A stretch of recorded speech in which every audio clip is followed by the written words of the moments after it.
Welcome to Titan Table Talk. I'm your host, Derek Bohlman. Joining me, women's basketball coach Maya Smith. And Coach Smith, first of all, congratulations on that big win on Saturday against Carroll. Thank you, Derek. It was a lot of fun. It's the best game I think we've played since the very opening game at Union. So it was fun to watch. Well, we've talked about this throughout the season. We know the talent's there. We know the ability's there. Just a matter of putting those pieces together. The freshmen getting the swing of things. The sophomores learning to play with the freshmen. And, the upperclassmen also fitting in there. And it seems like it's starting to really come together. And just when you think you have it together, that's when the injuries were hitting us early. So it's been an injury-plagued year. We talked about that the last time. But this last game, I felt like we're sure of our rotations. Those freshmen have gained maturity. In fact, a very wise person told me they're closer to being sophomores than they are to being freshmen at the start of the year. So we're considering them sophomores. Yeah, they're no longer freshmen this deep into a season, no doubt about that. One of those, Sawyer White, what a big game she had stepping in. I'm not sure if her time's increased because of injuries or her time's increased because of her talent, or probably a combination of the two. Combination of the two for sure, but definitely a kid that deserves it. She's a kid that spends a lot of time in the gym working on her craft, and that's always impressive to see.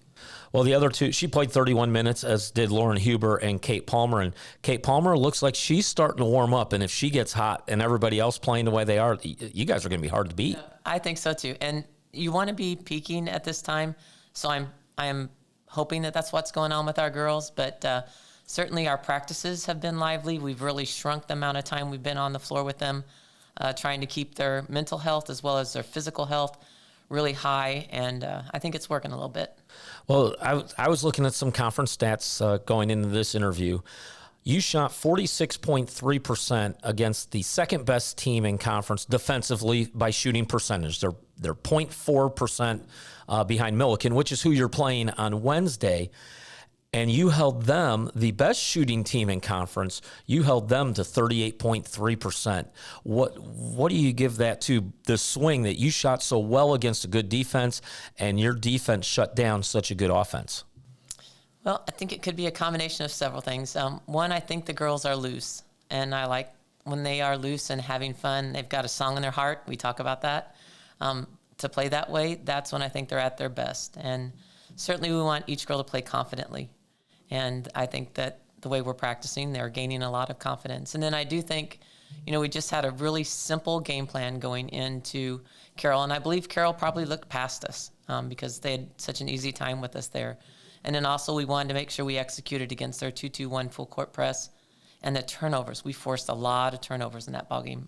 Well, yeah, there were a lot of turnovers. You mentioned about playing loose. I remember a year or two ago, we talked about that with the players, with Kendall Sosa and that group, and how loose they were and how well they played. And I'm glad to hear you use that word again, because that's actually the feeling I had with the team on Saturday. Good, yeah. And, Kendall's team, those girls were all so close that they just were comfortable with each other on the floor, so that allowed them to play loose. This team is really getting that family aspect where it's becoming the important part of being a member of our Titan basketball team. And so when they have that, I think that happens, lets them flow a little bit more easily.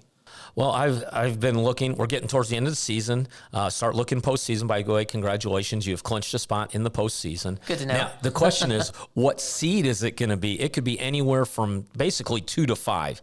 Milliken's going to be hard to catch. They'd have to lose all theirs. You have to win all of theirs. Of course, we'll start with that on Wednesday.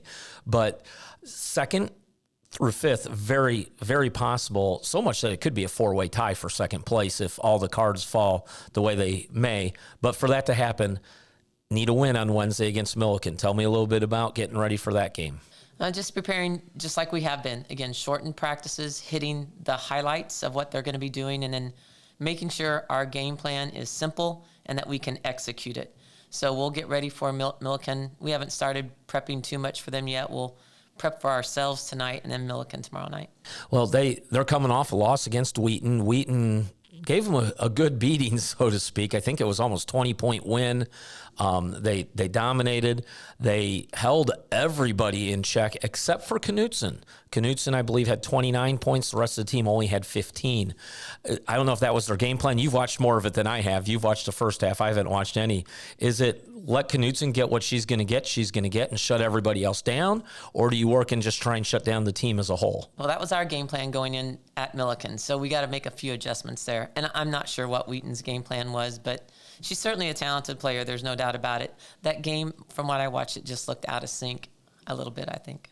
So you get a chance. Now, you just played the number 2 team, defensive team in conference, Milliken number 1, and it's a very minute difference if you go by stats. So same idea, create pressure for them, turn the ball over, and turn that defense into offense? We definitely need to turn our defense, and that's what we've been telling our girls all season long, is that you can't get going into your transition offense if you don't play good enough defense. So I think they're starting to understand that is what makes their offense go. So playing better defense will definitely help us there. Milliken and Carroll, 2 completely different teams in terms of their strategy defensively. So we'll be doing some different things to get ready. Milliken is total overplay in the half court, whereas overplay by Carroll in the full court. Well, one of the other stats from Saturday that I hope I see again on Wednesday, 20 assists on 31 field goals. And now take into account that the opening tip was a layup that was created and there's no assists there. Second quarter, same thing. So there were a couple times where there really weren't chances for an assist because it was a breakaway layup and it's hard to get that assist. So basically, 67% of your buckets were off assists. And that needs to happen. That was really good. That was fun to see. And I know the girls felt that energy that, hey, I made this pass, she connected, the bucket went in. And anytime you do that, that's just a great momentum builder, I think. And something I saw a couple times, and I didn't watch for 20 of these, but it may have happened all 20 times, was the one who scored the bucket looked at the one who passed it and pointed at him. Absolutely. That was, I couldn't help. Those who are watching on video, you may see my hand do that. But just, hey, thanks for that pass. That was because I got the bucket. Exactly. And that again is where I think our team is starting to develop, putting ourselves in a tight-knit circle and then staying within that circle. And then that's what it's all about, celebrating each other. And it's that one more pass mentality. Oh, yeah, absolutely. I've kind of got a shot, but if I give it one more quick movement, they really have a shot. A good look, yeah. So, and I saw some good interior passing also. Huber, we can't go through a conversation without talking about Lauren. She is number 2 in conference in scoring, number 1 in rebounding, just a couple rebounds short of averaging a double-double.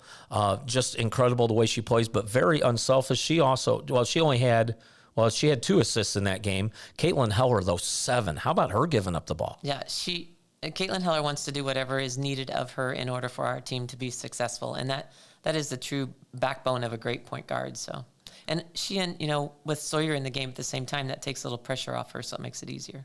Well, the nice thing about Caitlin is she did not let I don't know if you know, she was only 1 for 7 on Saturday from the field. She didn't let that slow her down defensively or passing the ball. Now, I thought she was well guarded, probably by one of their better defenders, a defender that's a little bit longer than she is.